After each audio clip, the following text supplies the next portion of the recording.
En fait, si on vit comme on doit vivre, et pour y arriver, il faut que Jésus-Christ soit toujours et en tout le premier.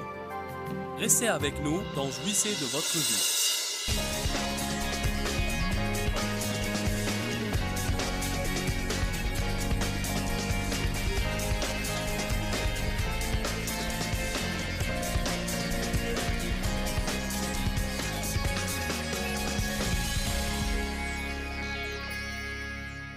De l'importance de mettre ce qui est fondamental en premier lieu. Je crois que l'une des raisons pour lesquelles les gens n'ont pas, je dirais même que l'une des raisons principales pour lesquelles les gens n'ont pas ce qu'ils veulent dans leur vie, c'est parce qu'ils ne gardent pas ce qui est fondamental en premier lieu. On confond toujours nos priorités. Dans le monde où nous vivons aujourd'hui, il y a tant de choses qui nous viennent de partout, tout le temps. Tant de tentations, tant de différentes façons pour s'y prendre, tant de différentes choses auxquelles se donner.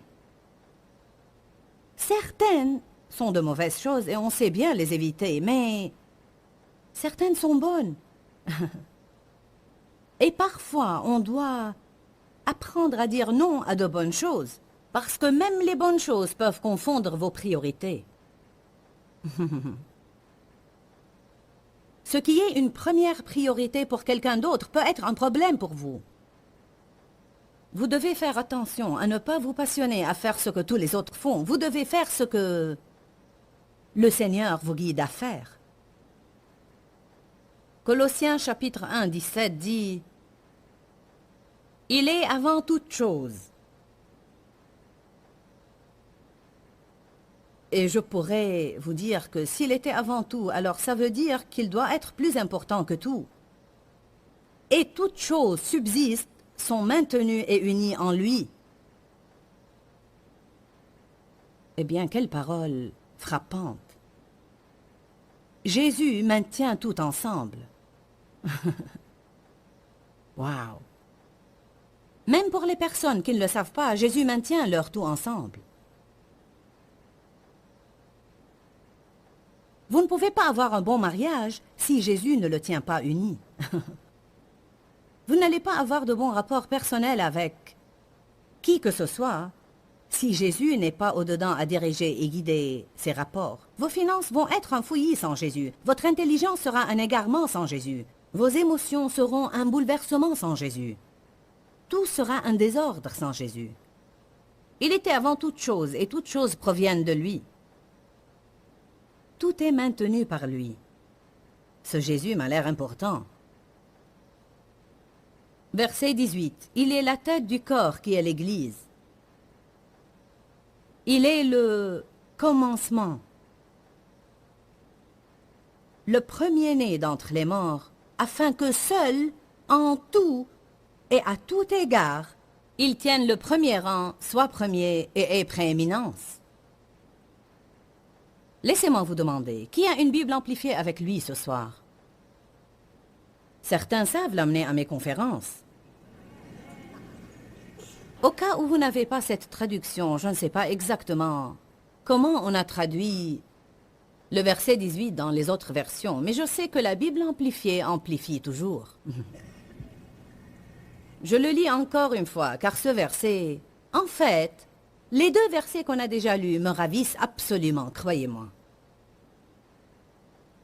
Franchement, je m'assieds et secoue ma tête.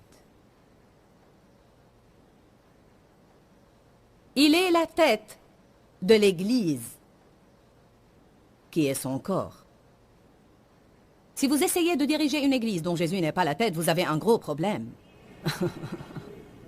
Autant fermer la porte et jeter la clé et n'y jamais retourner de nouveau, parce qu'il ne va rien s'y passer qui mérite que quiconque y aille. Il est la tête de l'Église. Il est le commencement, le premier-né d'entre les morts. Écoutez maintenant ceci. Afin que seul, dites seul, dites en tout, dites à tout égard, ils tiennent le premier rang. soit premier et ait prééminence. Ça veut dire que Jésus est la chose la plus importante qui soit dans ma vie. Et s'il ne l'est pas, je dois me réorganiser. En fait, Matthieu chapitre 6, verset 33 dit que si nous ne cherchons pas en premier les choses de premier rang, tout ce qui va suivre sera un problème et en désordre. Sans y tourner, le verset vous est probablement familier. Matthieu 6, 33 dit « Cherchez premièrement le royaume et la justice de Dieu. » La Bible amplifiée dit « sa manière d'être et de faire ». Chercher le royaume veut dire rechercher la manière dont Dieu veut les choses faites. Rechercher la façon dont il veut que je traite les autres. Rechercher sa manière d'agir dans mes situations et mes circonstances. Chercher ce qu'il veut que je fasse avec mon argent. Rechercher le genre d'attitude que je devrais avoir. Et rechercher les différents divertissements dont Jésus approuverait. Votre vie ne va pas être bénie si vous gardez Dieu dans cette boîte du dimanche matin et vous le laissez sortir pour 45 minutes ou 1 heure le dimanche, et puis vous le remettez dans votre boîte religieuse du dimanche, et vous vous comportez le reste de la semaine comme n'importe qui. On est dans le monde, mais aussi longtemps qu'on est dans ce monde, on doit résister à la tentation de devenir comme le monde. C'est un combat quotidien. L'Église aujourd'hui est pleine de croyants charnels et mondains. Et ça, frères et sœurs, c'est notre problème.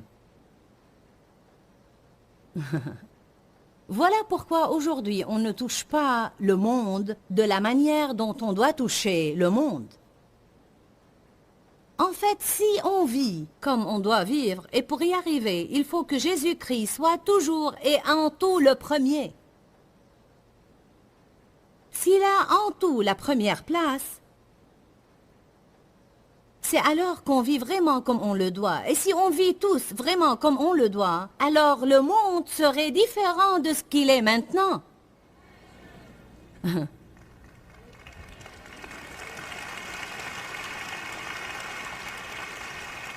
Ce n'est vraiment pas si dur.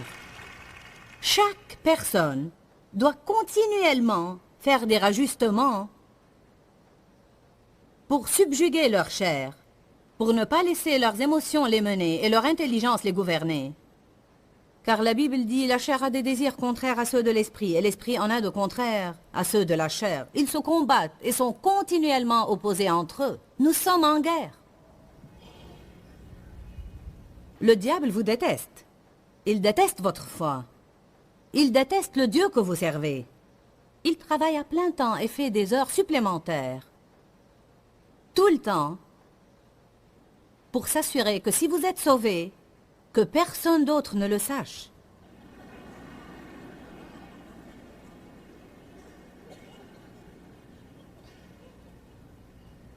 Personnellement, je n'apprécie pas beaucoup de films qui sortent de nos jours. Mais puis-je vous dire quelque chose? Je ne pense pas que l'industrie du cinéma pourrait survivre si les chrétiens n'allaient pas voir les cochonneries qu'ils proposent.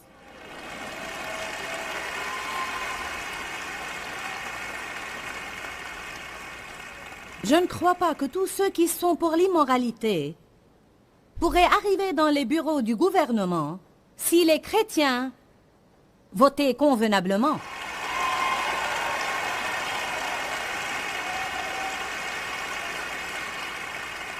En fait, je me soucie très peu de quel parti l'on peut être. Ce que je veux savoir, c'est, croyez-vous ce que vous devez croire pour que votre pays survive et soit ce que Dieu veut qu'il soit?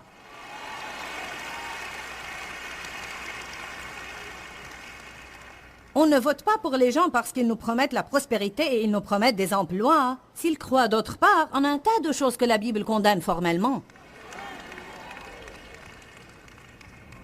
Si chaque croyant s'engageait vraiment à ne plus jamais voter pour qui que ce soit, qui croit en ce que Dieu désigne comme mauvais, ça ne prendrait que quelques années pour pour que le gouvernement retourne entre les mains de Dieu au lieu des mains du diable.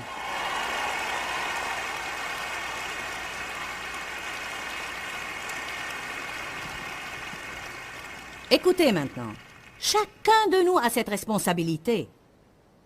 On va tous se tenir un jour devant Dieu et il va nous demander de lui rendre compte des choses qu'on a faites et pourquoi on les a faites.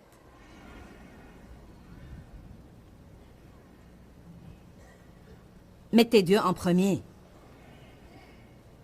Qui de vous croit cela? Certaines de ces personnes ne pourraient pas rester à flot si tous les chrétiens cessaient de les patronner. Mais on dit, tout le monde le fait.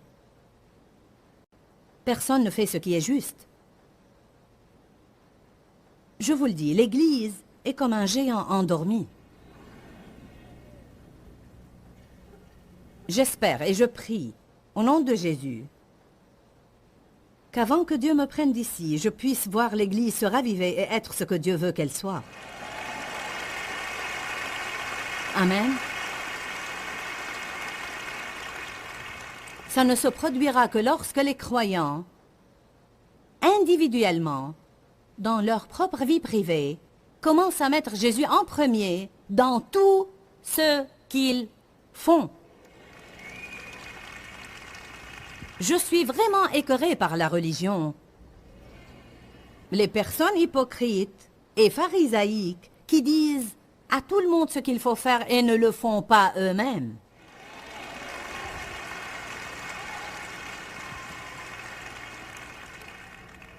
Parlons ce soir de ce qu'on met en premier dans nos vies. Faisons un petit inventaire. Pour certains, c'est l'argent. Certainement, l'argent est un problème concret. L'argent en soi n'est pas mauvais, mais la Bible dit que la racine de tous les maux, c'est l'amour de l'argent.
Vous voyez, si j'aime Dieu plus que mon argent, alors je peux faire avec mon argent ce que Dieu me dit d'en faire. Mais si j'aime mon argent plus que j'aime Dieu, alors quand Dieu me parle de mon argent, je vais agir comme si je n'entendais pas s'il me disait de faire quelque chose que je ne veux pas faire.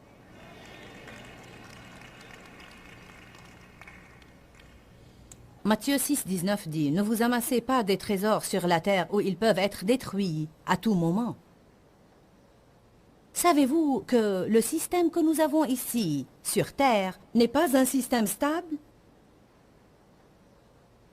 La Bible dit de ne pas mettre notre espérance dans des richesses incertaines. Je n'ai rien contre avoir de l'argent, mais vous ne pouvez pas y placer votre assurance. Vous pouvez le perdre. Il peut disparaître. Le système entier peut s'écrouler à tout moment. Et l'argent n'aurait plus aucune valeur. Vous pouvez passer toute votre vie à placer de l'argent dans le marché des actions et tout à coup, il n'a plus aucune valeur. La Bible dit que Babylone va être détruite en une seule heure. Allez tous à l'Apocalypse 18.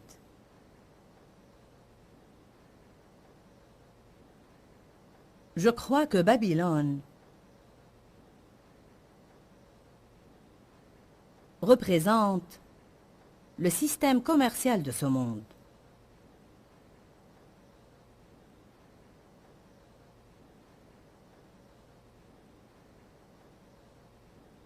Le verset 1 dit, « Après cela, je vis descendre du ciel un autre ange qui avait une grande autorité, et la terre fut illuminée de sa gloire. Il cria d'une voix forte, disant « Elle est tombée, Babylone la grande !»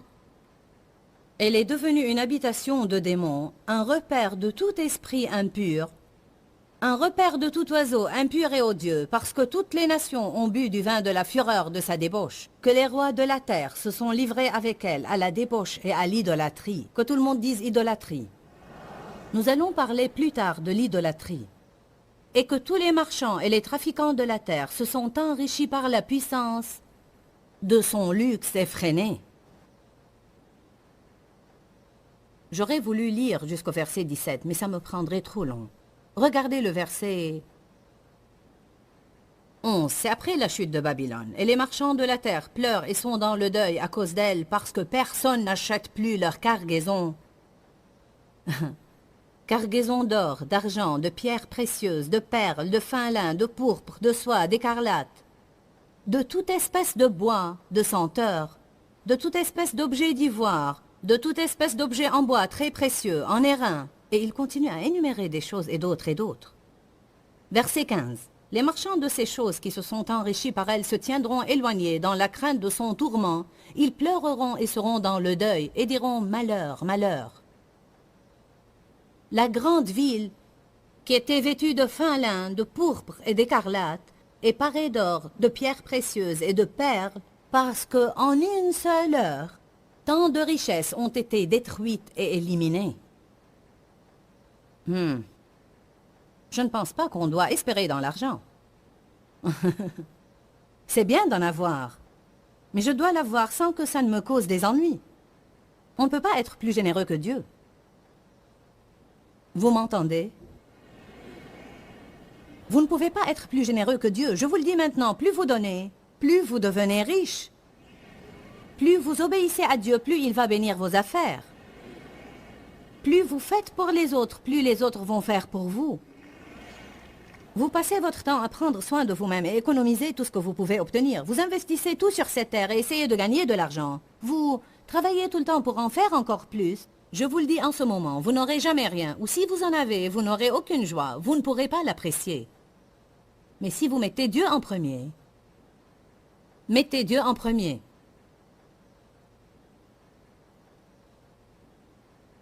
Pour d'autres, c'est l'éducation. Ils passent leur vie à essayer d'obtenir leur diplôme, puis leur maîtrise, puis leur doctorat, puis c'est autre chose et encore autre chose, parce que c'est impressionnant d'avoir votre nom là, avec tous ces titres qui suivent. C'est bien, je ne suis pas contre l'éducation, je crois que l'éducation est bonne. Allez à 1 Corinthiens 1.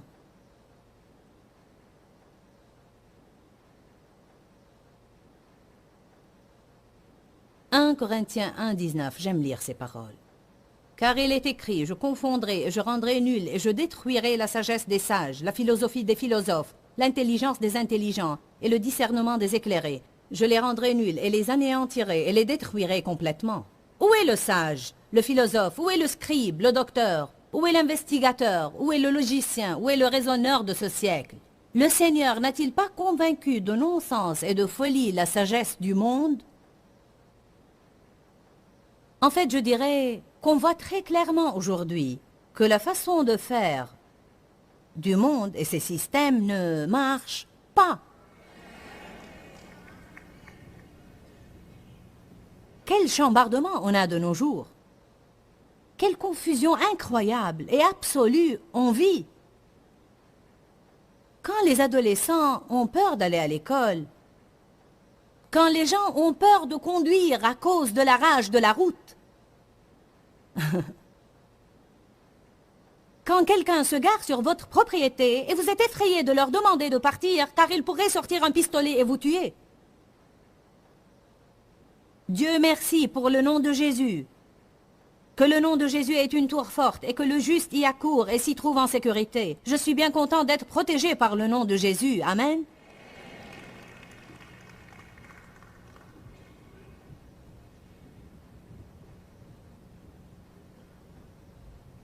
La façon de faire du monde ne marche pas. Alors les comités s'installent et discutent pendant des heures et des heures comment résoudre les problèmes. C'est très simple. Lisez les 10 commandements et obéissez-leur.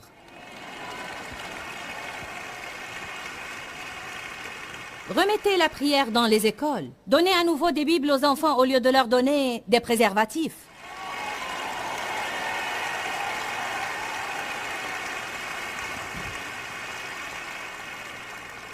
Affichez les 10 commandements à nouveau sur les murs. Ne racontez pas des stupidités comme « On ne peut pas mettre les 10 commandements sur les murs parce que ça pourrait influencer les gens. » J'espère bien qu'ils seront influencés par les commandements. Ils ont besoin d'être influencés par quelque chose. Les chrétiens ne peuvent franchement pas s'asseoir et s'endormir et dire « Ah bien, nous ne savons pas quoi faire. » La moindre des choses qu'on puisse faire, c'est prier. La deuxième chose qu'on peut faire, c'est de cesser de nous comporter comme si le problème était insoluble car on sert un Dieu puissant. Et rien n'est impossible à Dieu. Dieu peut faire tout ce qu'il veut. Si un nombre suffisant de nous le lui demande, on va voir le Seigneur agir. Et je vous le dis, quand Dieu agit, quand il se lève et dit « J'en ai assez »,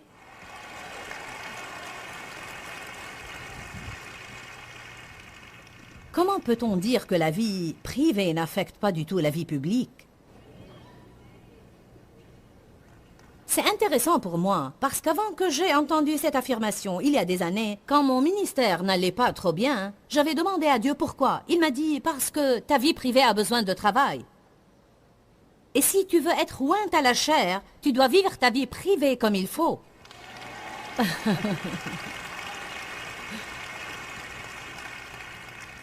Mon Dieu, si seulement je pouvais apprendre aux croyants comment vivre de la manière dont il faut qu'ils vivent. Est-ce que vous réalisez l'attention qu'on recevra du monde entier si on commençait à vivre vraiment comme on est censé vivre? J'exhorte tout croyant qui me regarde à la télé de mettre sa vie en ordre. Mettez de l'ordre dans votre maison. Commencez à mettre Dieu en premier dans tout ce que vous faites. Mettez-le en premier dans votre conversation. Mettez-le en premier dans vos pensées. Faites qu'il soit ce à quoi vous pensez en premier le matin et en dernier la nuit. N'écoutez pas les plaisanteries malpropres du bureau juste pour faire partie du groupe.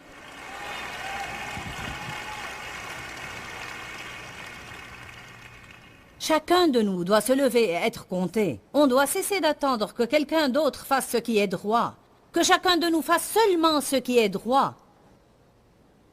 Amen. Je ne veux pas que le monde rie de l'Amérique. Nous sommes une grande nation. Parce que nous sommes bâtis sur des principes pieux. Nous devons sauvegarder ce que d'autres sont morts pour nous donner. Nous devons retourner à ce qui est vraiment important. Ce n'est pas l'argent. Ce n'est pas l'éducation. Je ne dis pas sois illettré, je crois que nous devons être bien instruits. Mais en fait, 1 Corinthiens chapitre 8 verset 1 dit « La connaissance enfle, mais l'amour édifie ». Je crois que marcher dans l'amour devrait être une plus grande priorité qu'obtenir un diplôme. Laissez-moi vous poser une question. J'ai eu cette pensée et je l'ai notée sur mon cahier. Qu'est-ce qui se passerait dans notre monde d'aujourd'hui si on exigeait de chaque personne, quand elle sort du lycée, d'aller à l'université pendant 4 ans pour étudier comment marcher dans l'amour? Allez maintenant, quelle sorte de monde aurait-on?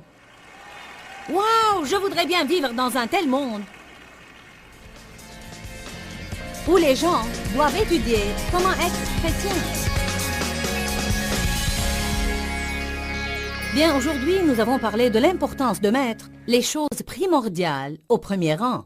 Nous avons parlé des priorités et nous savons tous comme c'est important. Pour être franche, je pense que lorsque nos vies sont en bouleversement, la majeure partie du temps, c'est parce que nous ne gardons pas les choses essentiel au premier rang dans notre vie. Savez-vous que c'est facile de mettre au premier rang quelque chose qui n'a vraiment aucune importance? C'est très facile. Et donc, une des choses que nous devons faire régulièrement est d'examiner nos priorités. Dis-leur que je les aime. Dans ce livret, Joyce Meyer donne une révélation de l'amour de Dieu pour nous. Pour obtenir ce livret gratuitement, écrivez-nous à Joyce Meyer, boîte postale 40095-6300, Larnaca, Chypre. Ou bien visitez notre site web www.joycemeyer.org/fr.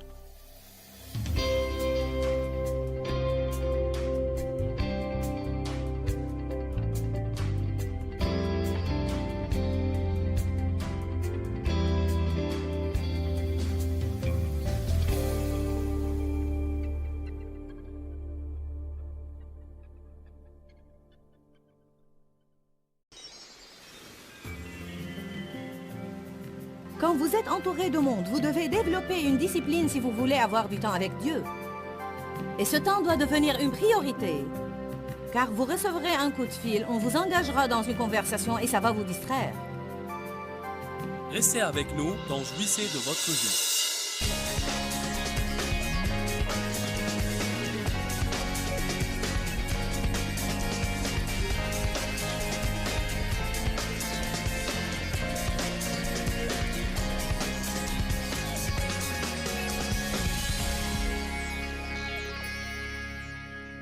Je vous le dis en ce moment, toute personne qui met Dieu en premier dans votre argent, dans votre temps, dans vos conversations, dans vos pensées, en premier dans vos décisions, autant le marquer à travers votre vie.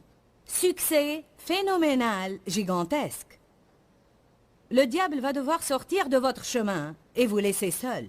Quand vous mettez Dieu au premier rang, la puissance de Dieu se manifeste dans votre vie et aucun démon en enfer ni aucune personne sur terre ne peut vous empêcher d'avoir ce que Dieu veut vous donner.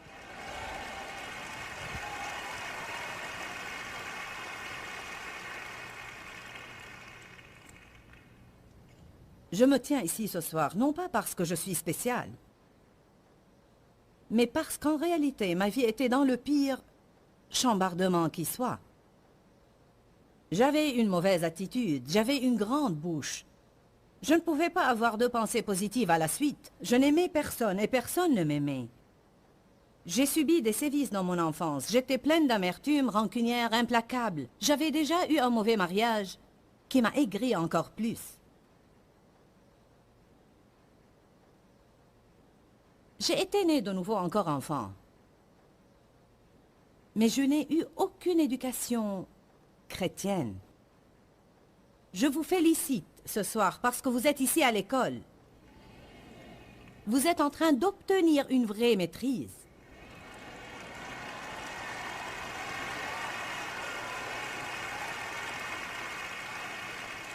Ici encore, ceux qui regardent la télé ou là dans l'audience, si vous avez une bonne éducation, croyez-moi, je n'essaye pas du tout de vous offenser. Je pense que c'est merveilleux. De temps à autre, je souhaite savoir et comprendre plus que je ne sais et comprends. Je sens que je dois également vous dire que ça ne vous rend pas meilleur que qui que ce soit.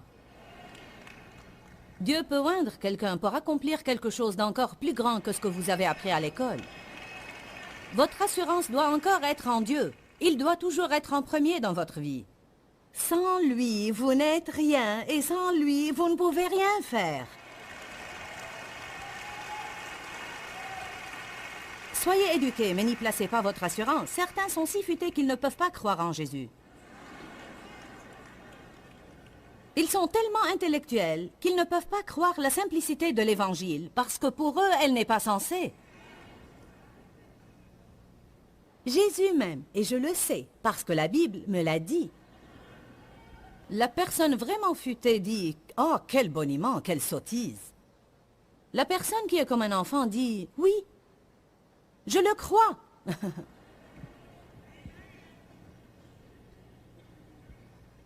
1 Corinthiens 13:2. Et quand j'aurai toute la science et toute la connaissance, si je n'ai pas l'amour, je ne suis rien. Ne me parlez pas de vos diplômes, mais de votre marche dans l'amour.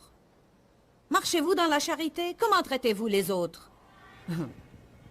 Que faites-vous pour votre prochain? Comment parlez-vous aux gens et comment parlez-vous d'eux? Êtes-vous patient, humble, aimant, plein de bonté, de bienveillance et de douceur?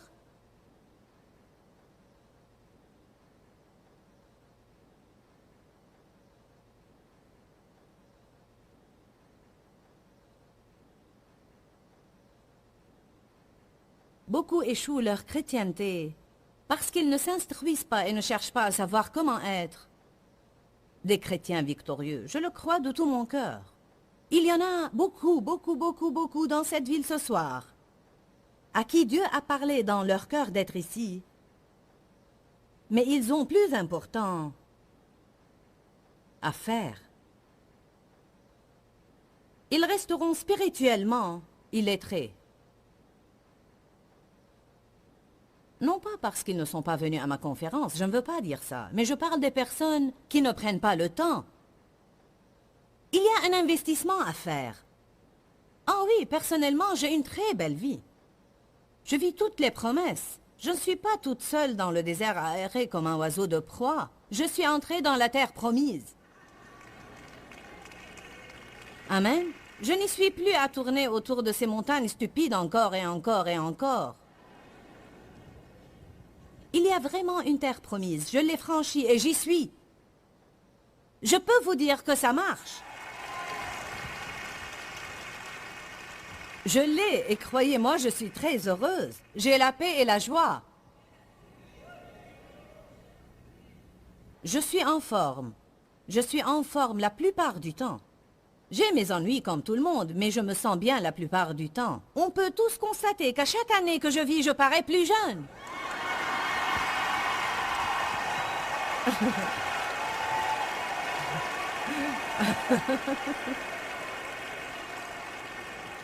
Hey!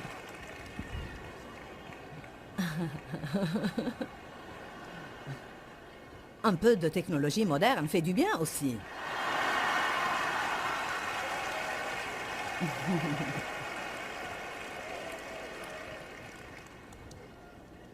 Loué soit Dieu.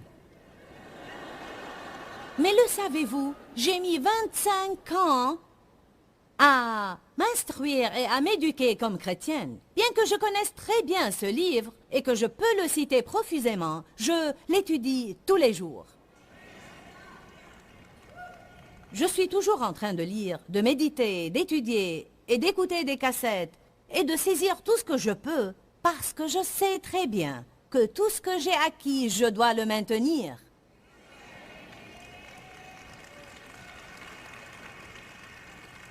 Vous ne pouvez pas croire que vous êtes arrivé et vous permettre de vous assoupir.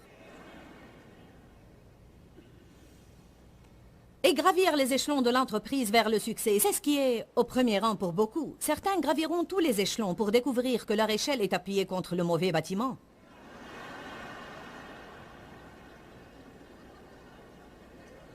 Oups! Je ne suis pas heureux ici non plus. En fait, je suis si stressé et soumis à une telle pression, je voudrais en finir avec la vie. J'ai perdu ma famille. J'ai été mariée 4 fois, ceci, cela et autre chose. Mais je suis le chef de l'entreprise. Mon nom est sur la porte. Tout le monde pense que je suis important. Ils sont loin de se douter qu'à l'intérieur, vous êtes en ruine. Vous pouvez afficher de belles apparences, mais à quoi ça ressemble quand vous dormez le soir? Que voyez-vous quand vous vous regardez dans le miroir? Vous aimez-vous? Aimez-vous ce que vous êtes devenu? Peut-être c'est votre petite amie, votre épouse. Votre mari, sont-ils à la première place? Regardons quelques paroles où Paul a averti les croyants. Vous allez rire, mais je rétablirai l'équilibre. Il les a avertis au sujet du mariage. 1 Corinthiens 7.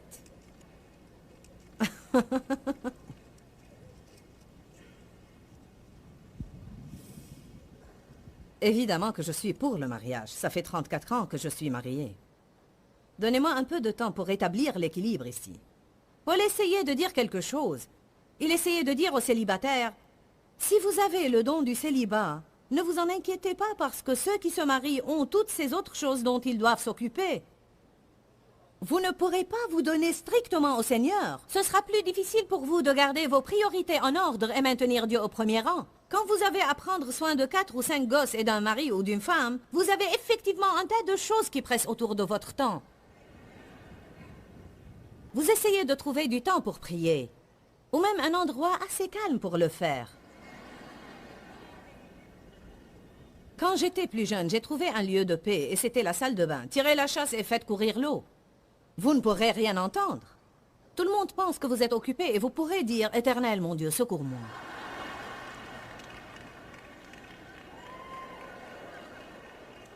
Je ne crois pas pouvoir laver encore un autre tas de couches sales, Éternel, tu dois m'aider. 1 Corinthiens 7, 1 et 2. En ce qui concerne les choses dont vous m'avez écrit, je pense qu'il est bon, et par cela, je veux dire, avantageux, expédient, profitable et sain. Il est bon pour l'homme de ne point toucher de femme pour cohabiter avec elle, mais de rester célibataire. Toutefois, en raison de la tentation à l'impureté et pour éviter la débauche, que chacun ait sa femme et que chaque femme ait son mari. Les versets 6 à 9. Mais je dis cela par condescendance et je vous fais une concession. Je n'en fais pas un ordre ou une règle. Ainsi Paul disait, c'est plutôt mon avis. Il continue dans le verset 7. Je voudrais bien que tous les hommes soient comme moi, mais chacun tient de Dieu un don particulier. L'un celui-ci, l'autre celui-là. À ceux qui sont mariés et aux veuves, je dis qu'il leur est... À ceux qui ne sont pas mariés et aux veuves, je leur dis qu'il leur est bon, avantageux, expédient, profitable et sain de rester célibataires comme moi. Versets 32 à 35.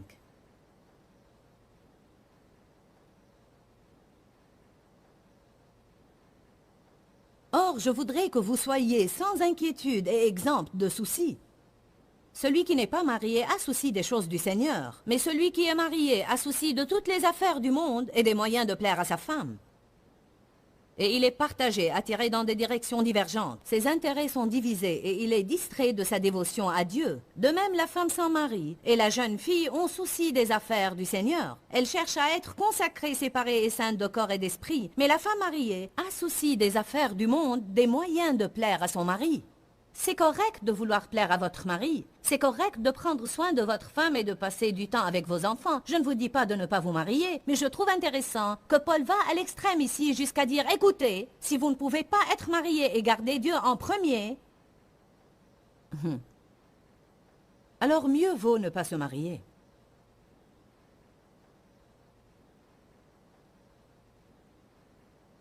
Quand Dave et moi nous le faisons...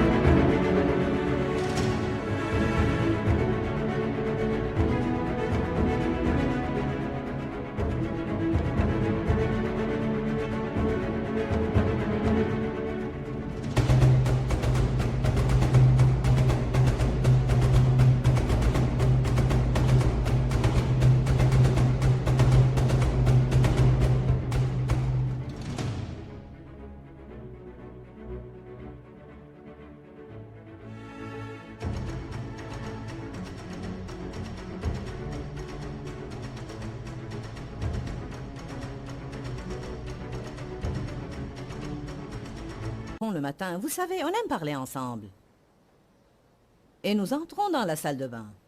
Je me brosse les dents et il se brosse les dents. Vous savez, c'est si facile d'entamer une conversation. Mais Dave et moi, nous voulons passer du temps avec Dieu le matin. Parfois, on se dit assez régulièrement même. Ou bien lui le dira, ou c'est moi qui le dirai. Je ne peux pas rester ici et parler plus longtemps parce que je dois avoir mon temps avec Dieu. Quand vous êtes entouré de monde, vous devez développer une discipline si vous voulez avoir du temps avec Dieu. Et ce temps doit devenir une priorité. Car vous recevrez un coup de fil, on vous engagera dans une conversation et ça va vous distraire.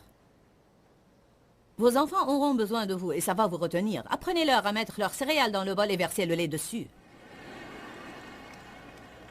Dites-leur, je dois aller dans ma chambre et prier et vous avez intérêt à ce que j'y aille parce que sinon je vous envoie dans la vôtre.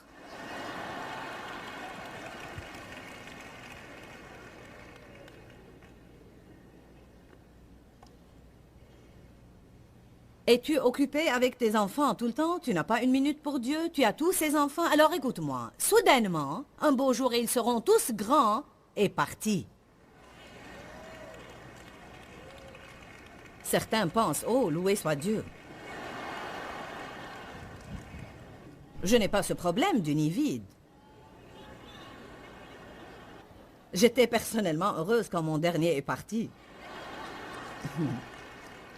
Vous dites quel genre de mère es-tu? Une bonne mère. J'ai élevé mes enfants et j'ai voulu un peu de paix. Sérieusement, vous voulez vous investir dans vos enfants, mais vous ne pouvez pas vivre rien que pour eux. Parce qu'un beau jour, ils seront partis.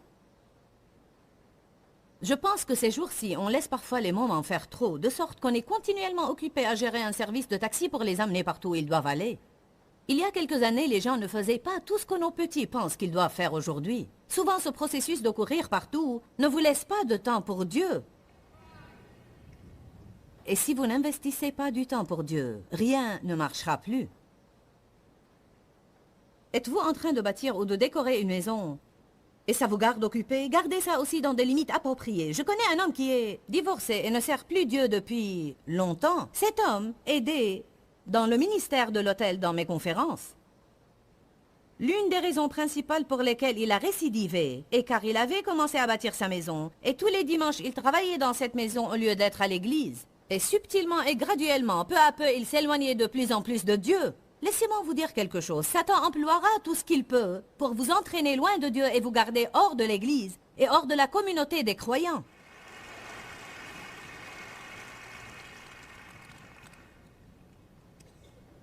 Y en a-t-il ici qui reconnaissent déjà que vous avez des points qui ne sont pas en ordre? Ne laissons pas le drapeau voler à mi-main ce soir, vous comprenez? Je veux que mon message vous convainc. Allez à Matthieu 8, 21. Commençons par le verset 18. Jésus, voyant de grandes foules autour de lui, donna l'ordre de passer sur l'autre rive. Un scribe s'approcha et lui dit, « Maître, je te suivrai partout où tu iras. » Jésus lui répondit, « Les renards ont des terriers et les oiseaux du ciel ont des nids, mais le Fils de l'homme n'a pas où poser la tête. » Un autre des disciples lui dit, « Seigneur, permets-moi d'aller d'abord enterrer mon Père et m'occuper de lui jusqu'à sa mort. » Mais Jésus lui répondit, « Suis-moi et laisse les morts enterrer leurs morts. » C'est bien dit. Que de fois nous passons notre existence à poursuivre des trucs morts.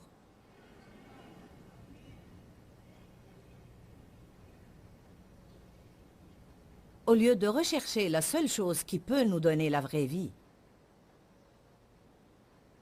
Il y a toujours quelque chose qui peut être premier. Il a dit, je veux d'abord enterrer mon père. Combien aujourd'hui lui disent également, Éternel, je sais que je dois passer du temps avec toi, mais je dois terminer l'université. Éternel, je sais que je dois te mettre en premier, mais d'abord, je dois faire ces 2 boulots supplémentaires, Éternel, et je dois finir la construction de la maison. D'abord, je dois faire ceci. D'abord, je dois faire cela. Oui, Seigneur, je sais que je dois payer la dîme, mais d'abord, je voudrais me procurer ces 2 choses et pouvoir les payer.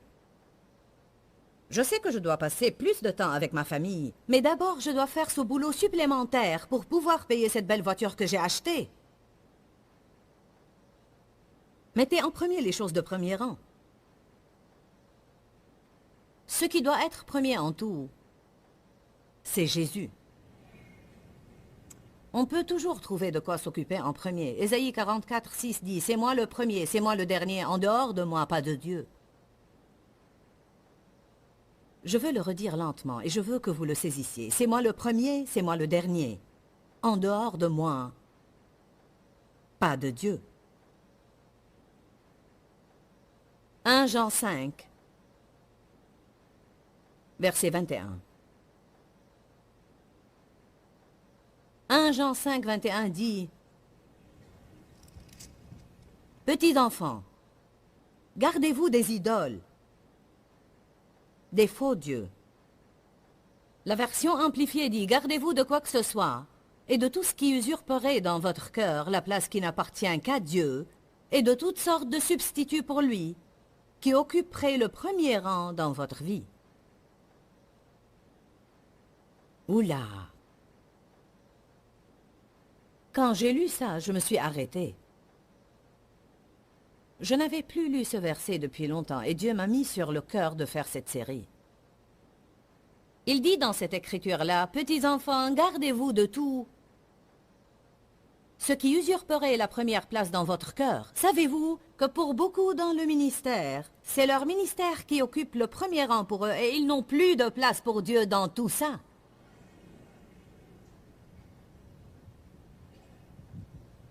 Le ministère vous garde très occupé. Quand vous y êtes, il y a toujours quelqu'un qui a une urgence. Il y a toujours un besoin. Il y a toujours quelque chose d'autre dont vous devez vous occuper. Un article en plus que vous devez écrire, un livre en plus que vous devez finir, un engagement de prêche en plus que vous devez prendre, une personne de plus à laquelle vous devez parler. On peut être bien fier de soi parce qu'on travaille pour le Seigneur. Pourtant, on ne passe aucun temps avec Dieu. Allons donc. Ne pensez pas que vous pouvez vous le permettre car vous avez un titre devant votre nom.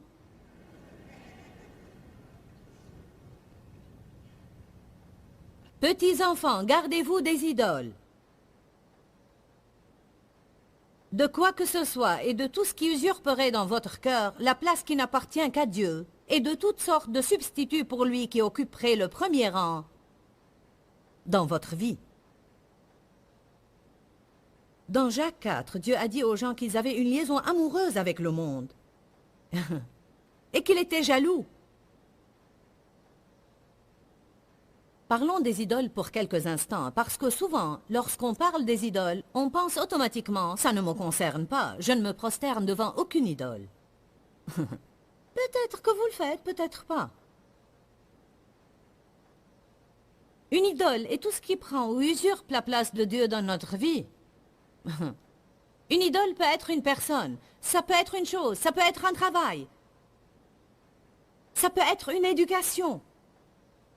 Obtenir un diplôme peut devenir une idole pour quelqu'un. Ça devient la chose la plus importante pour eux dans leur vie. Leur tout est de l'obtenir. Bien, qu'est-ce qui est important pour vous? Et évidemment, c'est un fait, l'instruction chrétienne est importante pour ceux de vous qui sont ici ce soir. Mais ça pourrait être encore plus important. Il y a des millions de personnes qui regardent à travers la télé. Quand ce programme est diffusé, peut-être que Dieu est quelque part là, bien bas sur la liste. Un bon nombre de gens veulent juste assez de Dieu pour rester hors de l'enfer, mais pas assez pour vivre dans la victoire. Jésus n'est pas un contrat d'assurance contre le feu.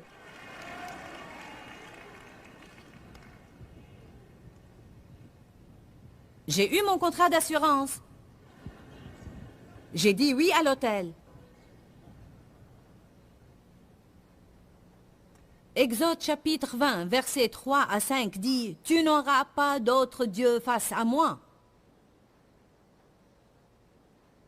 Rien ne doit être en avant de Dieu. C'était le premier commandement. « Tu n'auras pas d'autre Dieu face à moi. » Je crois que le premier commandement était probablement le plus important. « Tu n'auras pas d'autre Dieu face à moi. » Je dois être en tout le premier. Je dois venir en premier lieu. Je dois tenir le premier rang. Je dois avoir prééminence. Pour que la deuxième chose marche, je dois être premier. Pour que le mariage marche, je dois être premier. Pour que les finances soient bénies, je dois être premier. Pour que tu sois en bonne santé, je dois être premier.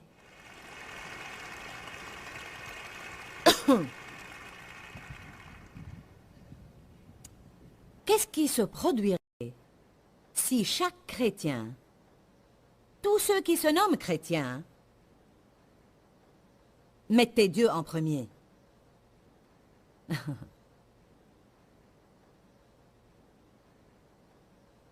Qu'est-ce qui se produirait si partout où nous allons, les gens nous entendaient dans nos conversations parler du Seigneur?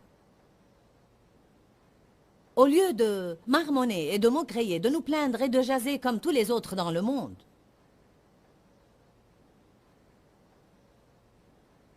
Qu'est-ce qui arriverait si chaque croyant disait non aux choses qui sont mauvaises et oui aux bonnes choses? Si chaque croyant se spécialisait dans la charité et commençait vraiment à traiter les gens comme Jésus les traiterait? Ouhou! Ce serait merveilleux. C'est faisable.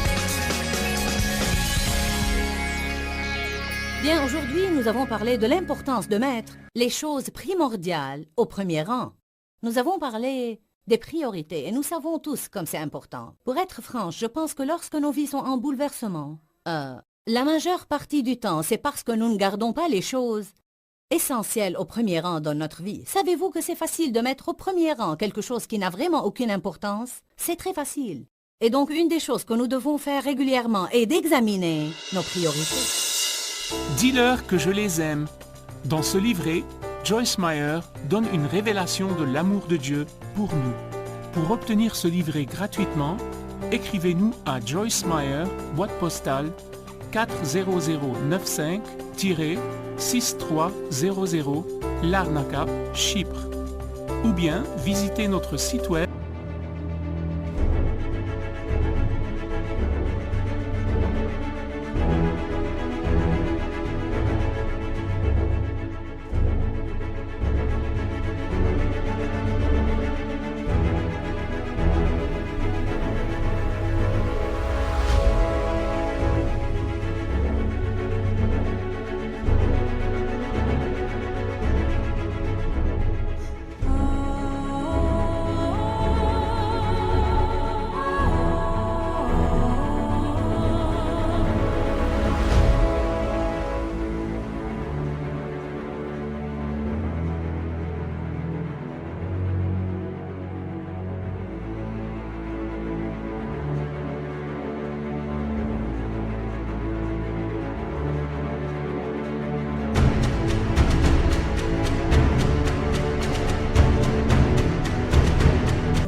www.joycemeyer.org/fr.